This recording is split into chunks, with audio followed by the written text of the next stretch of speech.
Mr. Speaker, Mr. President, distinguished members of the Congress, honored guests, and fellow citizens. Today marks my first State of the Union address to you, a constitutional duty as old as our republic itself. President Washington began this tradition in 1790 after reminding the nation that the destiny of self-government and the preservation of the sacred fire of liberty is finally staked on the experiment entrusted to the hands of the American people. For our friends in the press who place a high premium on accuracy, let me say, I did not actually hear George Washington say that.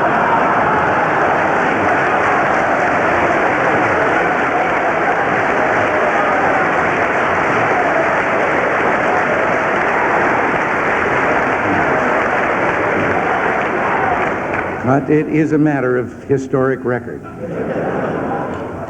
But from this podium, Winston Churchill asked the free world to stand together against the onslaught of aggression. Franklin Delano Roosevelt spoke of a day of infamy and summoned a nation to arms. Douglas MacArthur made an unforgettable farewell to a country he'd loved and served so well. Dwight Eisenhower reminded us that peace was purchased only at the price of strength. And John F. Kennedy spoke of the burden and glory that is freedom. When I visited this chamber last year as a newcomer to Washington, critical of past policies which I believe had failed, I proposed a new spirit of partnership between this Congress and this administration, and between Washington and our state and local governments. In forging this new partnership for America, we could achieve the oldest hopes of our republic: prosperity for our nation, peace for the world, and the blessings of individual liberty for our children and someday for all of humanity. It's my duty to report to you tonight on the progress that we have made in our relations with other nations, on the foundation we've carefully laid for our economic recovery, and finally on a bold and spirited initiative that I believe can change the face of American government and make it again the servant of the people. Seldom have the stakes been higher for America. What we do and say here will make all the difference to auto workers in Detroit, lumberjacks in the Northwest, steel workers in Steubenville who are in the unemployment lines, to black teenagers in Newark and Chicago, to hard-pressed farmers and small businessmen, and to millions of everyday Americans who harbor the simple wish of a safe and financially secure future for their children.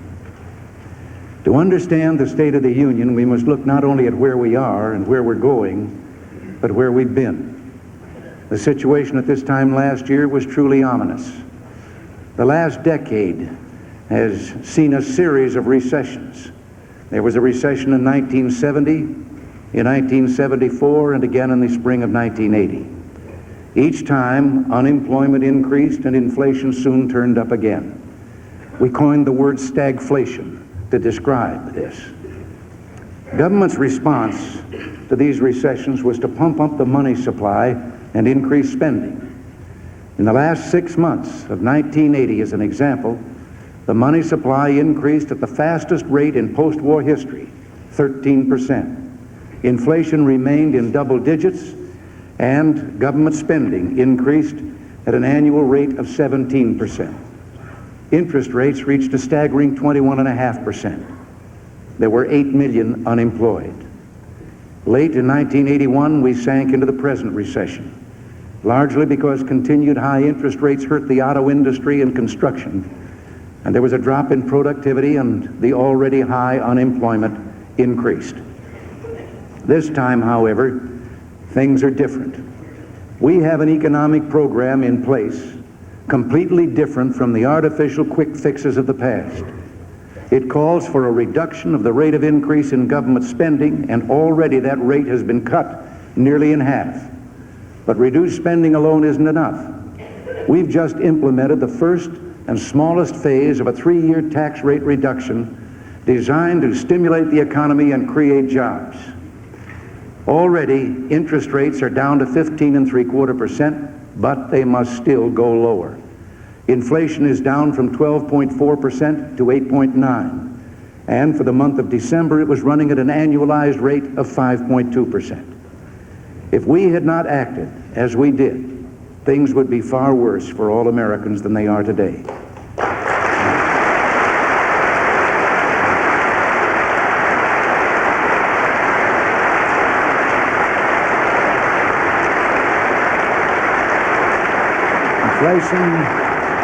Inflation, taxes, and interest rates would all be higher. A year ago, Americans' faith in their governmental process was steadily declining. 6 out of 10 Americans were saying they were pessimistic about their future. A new kind of defeatism was heard.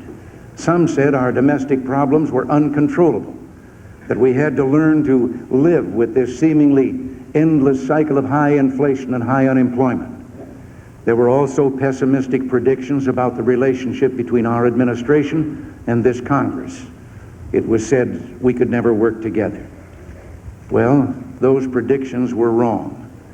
The record is clear, and I believe that history will remember this as an era of American renewal, remember this administration as an administration of change, and remember this Congress as a Congress of destiny. Together, we not only cut the increase in government spending nearly in half, we brought about the largest tax reductions and the most sweeping changes in our tax structure since the beginning of this century. And because we indexed future taxes to the rate of inflation, we took away government's built-in profit on inflation and its hidden incentive to grow larger at the expense of American workers. Together, after 50 years of taking power away from the hands of the people in their states and local communities, we have started returning power and resources to them. Together, we have cut the growth of new federal regulations nearly in half. In 1981, there were 23,000 fewer pages in the Federal Register which lists new regulations than there were in 1980.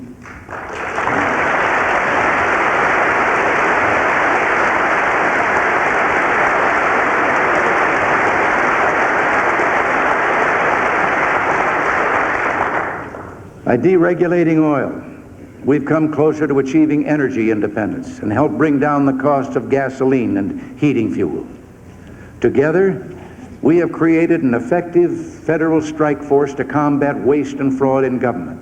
In just 6 months, it has saved the taxpayers more than $2 billion, and it's only getting started. Together, we've begun to mobilize the private sector, not to duplicate wasteful and discredited government programs, but to bring thousands of Americans into a volunteer effort to help solve many of America's social problems. Together, we've begun to restore that margin of military safety that ensures peace. Our country's uniform is being worn once again with pride.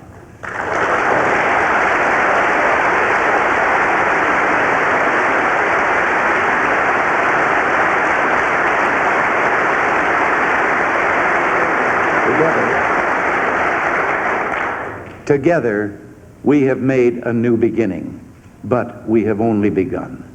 No one pretends that the way ahead will be easy. In my inaugural address last year, I warned that the ills we suffer have come upon us over several decades.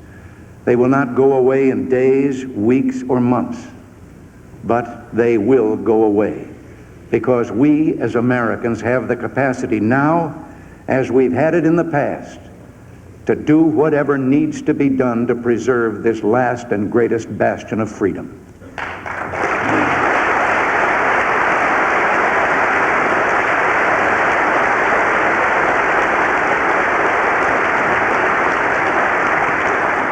The economy will face difficult moments in the months ahead, but the program for economic recovery that is in place will pull the economy out of its slump and put us on the road to prosperity and stable growth by the latter half of this year.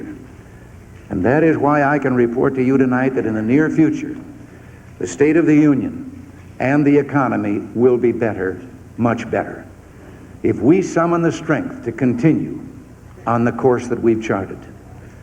And so the question, if the fundamentals are in place, what now? Well, two things. First, we must understand what's happening at the moment to the economy. Our current problems are not the product of the recovery program that's only just now getting underway, as some would have you believe. They are the inheritance of decades of tax and spend and spend. Second, because our economic problems are deeply rooted and will not respond to quick political fixes, we must stick to our carefully integrated plan for recovery.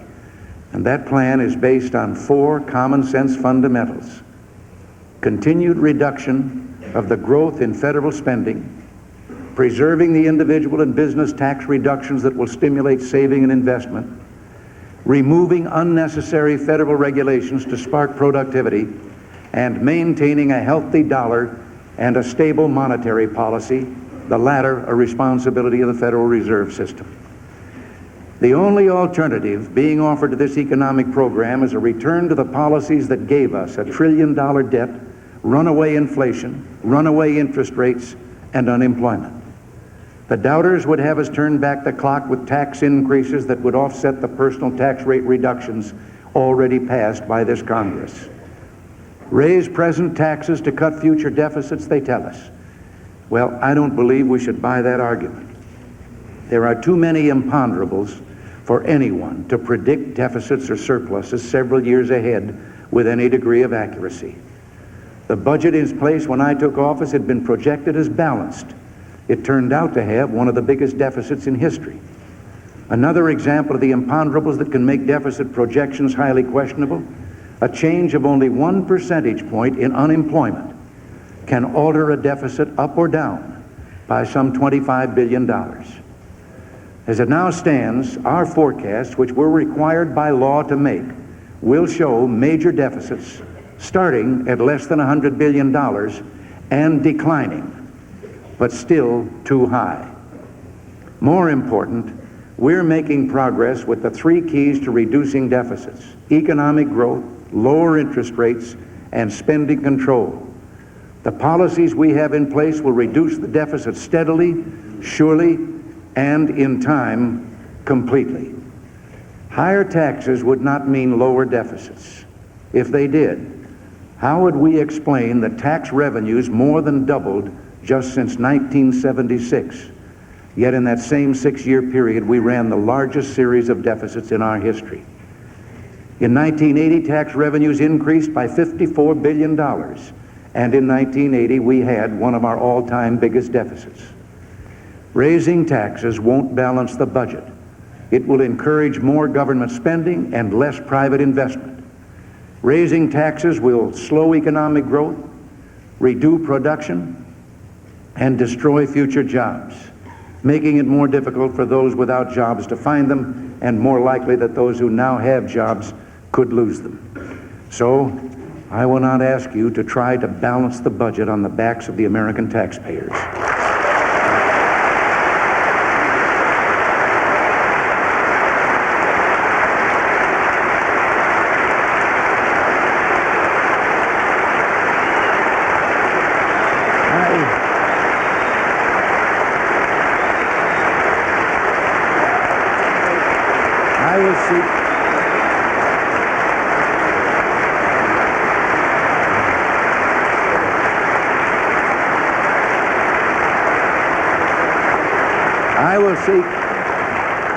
I will seek no tax increases this year, and I have no intention of retreating from our basic program of tax relief.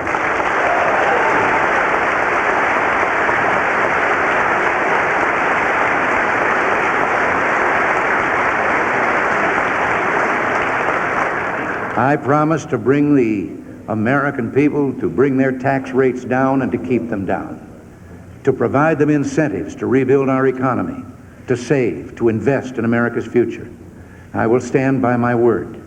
Tonight, I'm urging the American people, seize these new opportunities to produce, to save, to invest, and together we'll make this economy a mighty engine of freedom, hope, and prosperity again.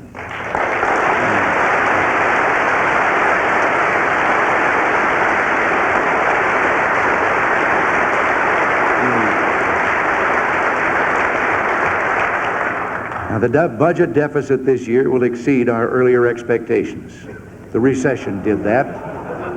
It lowered revenues and increased costs.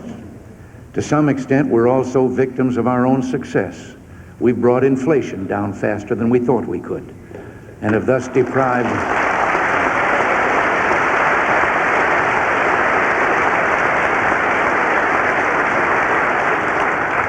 And in doing this, we've deprived government of those hidden revenues that occur when inflation pushes people into higher income tax brackets. And the continued high interest rates last year cost the government about $5 billion more than anticipated. We must cut out more non-essential government spending and root out more waste, and we will continue our efforts to reduce the number of employees in the federal workforce by 75,000. The budget plan I submit to you on February 8th will realize major savings by dismantling the Departments of Energy and Education and by eliminating ineffective subsidies for business. We will continue to redirect our resources to our two highest budget priorities: a strong national defense to keep America free and at peace, and a reliable safety net of social programs for those who have contributed and those who are in need. Contrary to some of the wild charges you may have heard, this administration has not and will not turn its back on America's elderly or America's poor.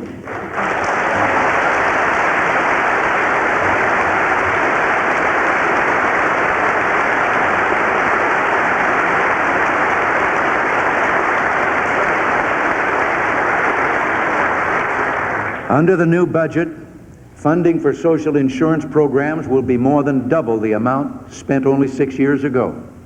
But it would be foolish to pretend that these or any programs cannot be made more efficient and economical. The entitlement programs that make up our safety net for the truly needy have worthy goals and many deserving recipients. We will protect them. But there's only one way to see to it that these programs really help those whom they were designed to help, and that is to bring their spiraling costs under control.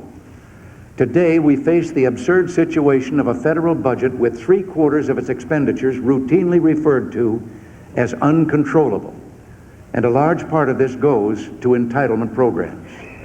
Committee after committee of this Congress has heard witness after witness describe many of these programs as poorly administered and ripe with waste and fraud. Virtually every American who shops in a local supermarket is aware of the daily abuses that take place in the food stamp program, which has grown by 16,000% in the last 15 years. Another example is Medicare and Medicaid, programs with worthy goals, but whose costs have increased from $11.2 billion to almost $60 billion, more than 5 times as much in just 10 years. Waste and fraud are serious problems. Back in 1980, federal investigators testified before one of your committees that corruption has permeated virtually every area of the Medicare and Medicaid health care industry. One official said many of the people who were cheating the system were very confident that nothing was going to happen to them. Well, something is going to happen. Not only the taxpayers are defrauded, the people with real dependency on these programs are deprived of what they need because available resources are going not to the needy, but to the greedy. The time has come to control the uncontrollable. In August, we made a start. I signed a bill to reduce the growth of these programs by $44 billion over the next 3 years, while at the same time preserving essential services for the truly needy. Shortly, you will receive from me a message on further reforms we intend to install, some new, but others long recommended by your own congressional committees. I ask you to help make these savings for the American taxpayer. The savings we propose in entitlement programs will total some $63 billion over 4 years and will, without affecting Social Security, go a long way toward bringing federal spending under control. But don't be fooled by those who proclaim that spending cuts will deprive the elderly, the needy, and the helpless. The federal government will still subsidize 95 million meals every day. That's 1 out of 7 of all the meals served in America. Head Start senior nutrition programs, and child welfare programs will not be cut from the levels we proposed last year. More than $500 million has been proposed for minority business assistance, and researchers at the National Institute of Health will be increased by over $100 million. While meeting all these needs, we intend to plug unwarranted tax loopholes and strengthen the law which requires all large corporations to pay a minimum tax. I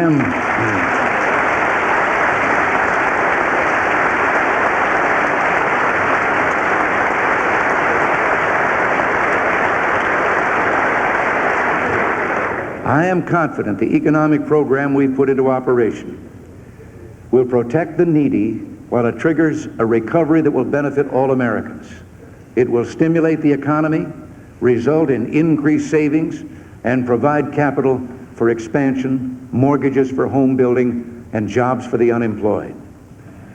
Now that the essentials of that program are in place, our next major undertaking must be a program just as bold, just as innovative, to make government again accountable to the people, to make our system of federalism work again. Our citizens feel they've lost control of even the most basic decisions made about the essential services of government, such as schools, welfare, roads, and even garbage collection. And they're right. A maze of interlocking jurisdictions and levels of government confronts average citizens in trying to solve even the simplest of problems.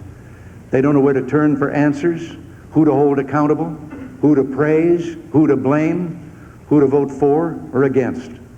The main reason for this is the overpowering growth of federal grants and aid programs during the past few decades. In 1960, the federal government had 132 categorical grant programs costing $7 billion. When I took office, there were approximately 500 costing nearly $100 billion. 13 programs for energy, 36 for pollution control, 66 for social services, 90 for education. And here in the Congress, it takes at least 166 committees just to try to keep track of them. You know and I know that neither the President nor the Congress can properly oversee this jungle of grants in aid. Indeed, the growth of these grants has led to the distortion in the vital functions of government. As one Democratic governor put it recently, the national government should be worrying about arms control, not potholes. The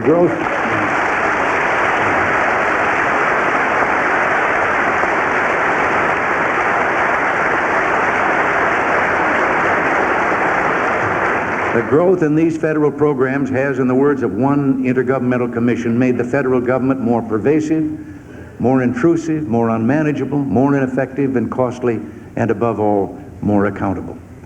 Well, let's solve this problem with a single bold stroke. The return of some $47 billion in federal programs to state and local government, together with the means to finance them, and a transition period of nearly 10 years to avoid unnecessary disruption. I will shortly send this Congress a message describing this program. I want to emphasize, however, that its full details will have been worked out only after close consultation with congressional, state, and local officials. Starting in fiscal 1984, the federal government will assume full responsibility for the cost of the rapidly growing Medicaid program to go along with its existing responsibility for Medicare.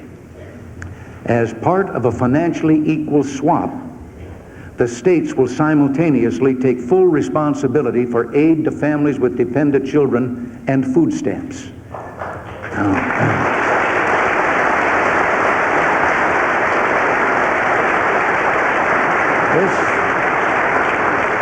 This will make welfare less costly and more responsive to genuine need because it'll be designed and administered closer to the grassroots and the people it serves. In 1984, the federal government will apply the full proceeds from certain excise taxes to a grassroots trust fund that will belong in fair shares to the 50 states. The total amount flowing into this fund will be $28 billion a year. Over the next 4 years, the states can use this money in either of two ways. If they want to continue receiving federal grants in such areas as transportation, education, and social services, They can use their trust fund money to pay for the grants, or to the extent they choose to forego the federal grant programs, they can use their trust fund money on their own for those or other purposes. There will be a mandatory pass-through of part of these funds to local governments. By 1988, the states will be in complete control of over 40 federal grant programs. The trust fund will start to phase out, eventually to disappear, and the excise taxes will be turned over to the states. They can then preserve, lower, or raise taxes on their own and fund and manage these programs as they see fit. In a single stroke, we will be accomplishing a realignment that will end cumbersome administration and spiraling costs at the federal level, while we ensure these programs will be more responsive to both the people they're meant to help and the people who pay for them.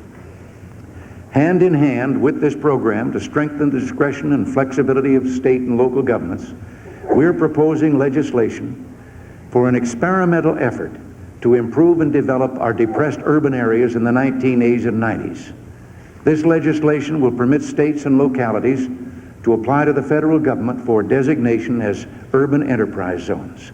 A broad range of special economic incentives in the zones will help attract new business, new jobs, new opportunity to America's inner cities and rural towns. Some will say our mission is to save free enterprise. Well, I say we must free enterprise so that together we can save America.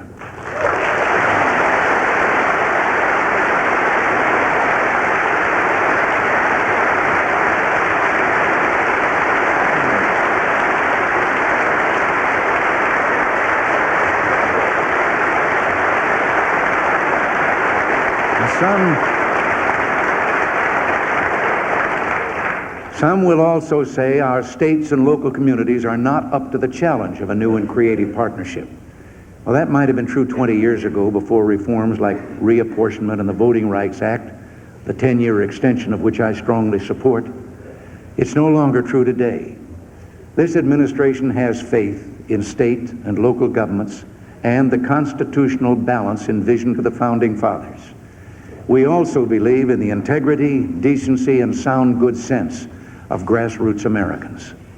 Our faith in the American people is reflected in another major endeavor. Our private sector initiatives task force is seeking out successful community models of school, church, business, union, foundation, and civic programs that help community needs.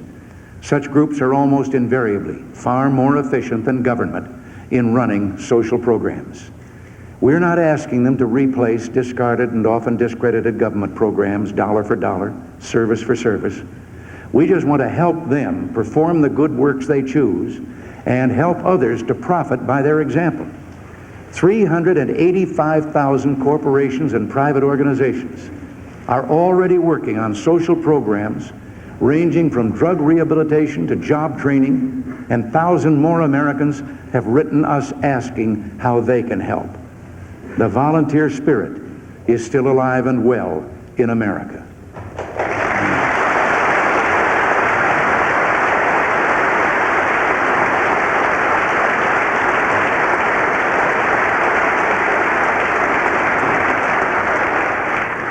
Our nation's long journey towards civil rights for all our citizens, once a source of discord, now a source of pride, must continue with no backsliding or slowing down. We must and shall see that those basic laws that guarantee equal rights are preserved and, when necessary, strengthened. Our concern for equal rights for women is firm and unshakable. We launched a new task force on legal equity for women and a 50 states project that will examine state laws for discriminatory language. And for the first time in our history, a woman sits on the highest court in the land.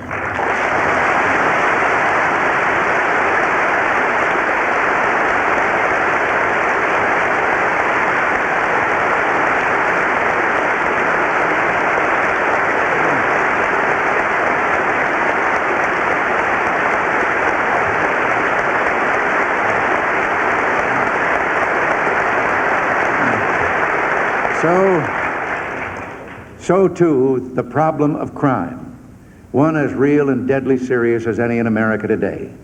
It demands that we seek transformation of our legal system, which overly protects the rights of criminals while it leaves society and the innocent victims of crime without justice. We look forward to the enactment of a responsible Clean Air Act to increase jobs while continuing to improve the quality of our air. We're encouraged by the bipartisan initiative of the House and are hopeful of further progress as the Senate continues its deliberations. So far, I've concentrated largely now on domestic matters. To view the State of the Union in perspective, we must not ignore the rest of the world.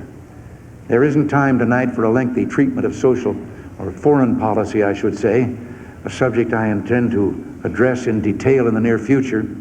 A few words, however, are in order on the progress we've made over the past year, reestablishing respect for our nation around the globe, and some of the challenges and goals that we will approach in the year ahead. At Ottawa and Cancun, I met with leaders of the major industrial powers and developing nations. Now, some of those I met were a little surprised that I didn't apologize for America's wealth. Instead, I spoke of the strength of the free marketplace system and how that system could help them realize their aspirations for economic development and political freedom. I believe lasting friendships were made and the foundation was laid for future cooperation. In the vital region of the Caribbean Basin, we're developing a program of aid, trade, and investment incentives to promote self-sustaining growth and a better, more secure life for our neighbors to the south. Toward those who would export terrorism and subversion in the Caribbean and elsewhere, especially Cuba and Libya, we will act with firmness. Our foreign policy is a policy of strength, fairness, and balance. By restoring America's military credibility, by pursuing peace at the negotiating table wherever both sides are willing to sit down in good faith, and by beginning or regaining the respect of America's allies and adversaries alike, we have strengthened our country's position as a force for peace and progress in the world. When action is called for, we're taking it. Our sanctions against the military dictatorship that has attempted to crush human rights in Poland and against the Soviet regime behind that military dictatorship clearly demonstrated to the world that America will not conduct business as usual with the forces of oppression.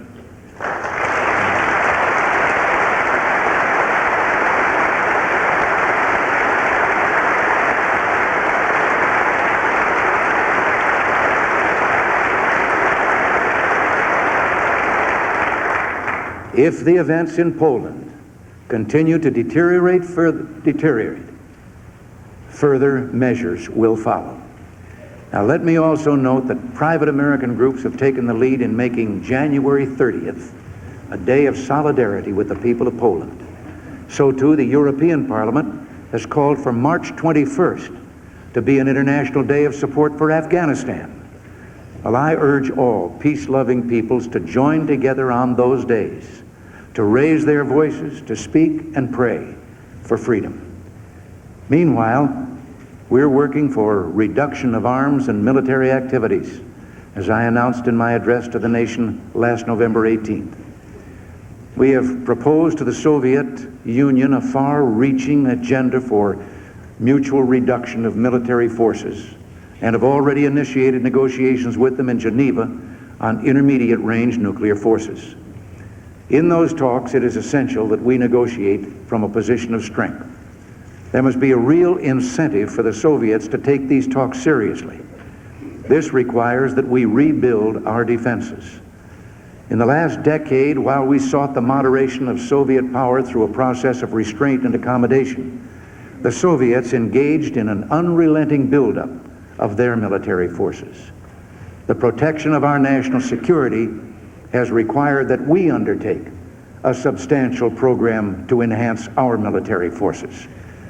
We have not neglected to strengthen our traditional alliances in Europe and Asia, or to develop key relationships with our partners in the Middle East and other countries.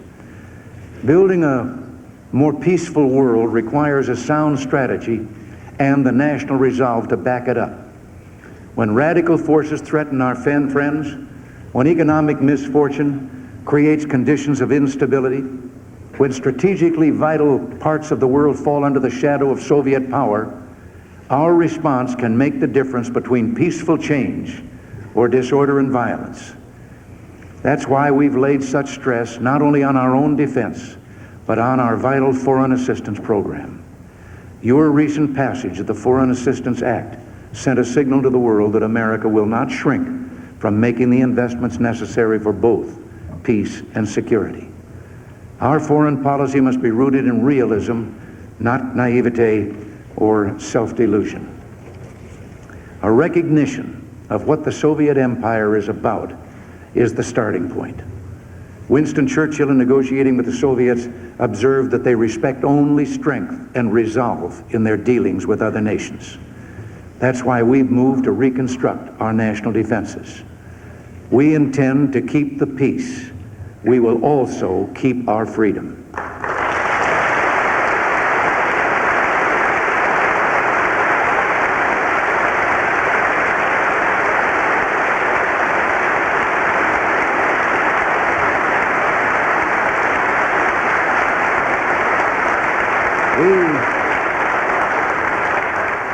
We have made pledges of a new frankness in our public statements and worldwide broadcasts. In the face of a climate of falsehood and misinformation, we've promised the world a season of truth, the truth of our great civilized ideas, individual liberty, representative government, the rule of law under God. We've never needed walls or minefields or barbed wire to keep our people in, nor do we declare martial law to keep our people from voting for the kind of government they want. Yes, we have our problems. Yes, we're in a time of recession. And it's true there's no quick fix, as I said, to instantly end the tragic pain of unemployment. But we will end it. The process has already begun, and we'll see its effect as the year goes on. We speak with pride and admiration of that little band of Americans who overcame insuperable odds to set this nation on course 200 years ago. But our glory didn't end with them. Americans ever since have emulated their deeds. We don't have to turn to our history books for heroes. They're all around us.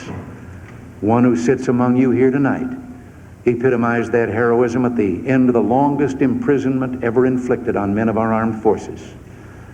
Who will ever forget that night when we waited for television to bring us the scene of that first plane landing at Clark Field in the Philippines, bringing our POWs home? The plane door opened, and Jeremiah Denton came slowly down the ramp. He caught sight of our flag, saluted it, said, "God bless America," and then thanked us for bringing him home.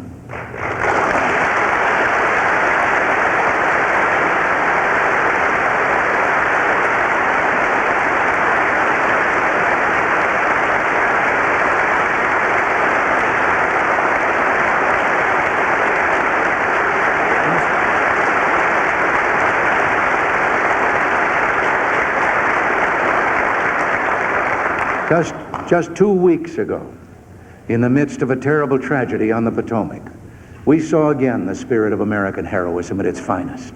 The heroism of dedicated rescue workers saving crash victims from icy waters. And we saw the heroism of one of our young government employees, Lenny Skutnik, who, when he saw a woman lose her grip on the helicopter line, dived into the water and dragged her to safety.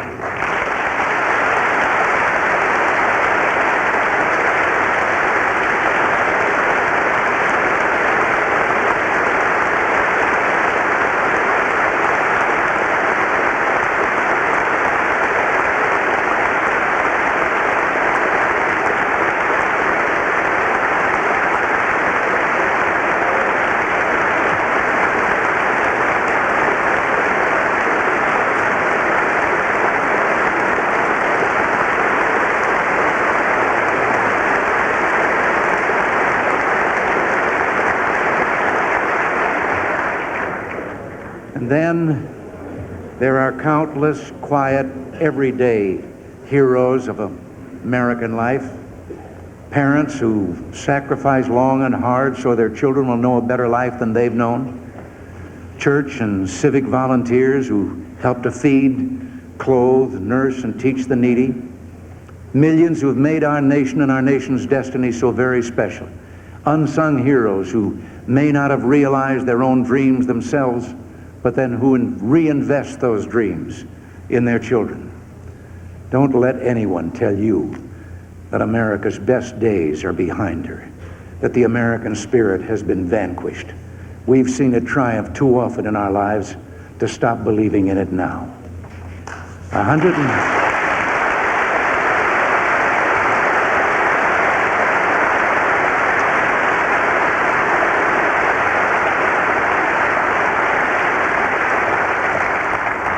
120 years ago, the greatest of all our presidents delivered his second State of the Union message in this chamber. We cannot escape history, Abraham Lincoln warned. We of this Congress and this administration will be remembered in spite of ourselves. The trial through which we pass will light us down in honor or dishonor to the latest generation. Well, that president and that Congress did not fail the American people. Together they weathered the storm and preserved the Union. Let it be said of us that we too did not fail, that we too worked together to bring America through difficult times. Let us so conduct ourselves that 2 centuries from now, another Congress and another president meeting in this chamber as we're meeting will speak of us with pride, saying that we met the test and preserved for them in their day the sacred flame of liberty, this last best hope of man on earth. God bless you and thank you.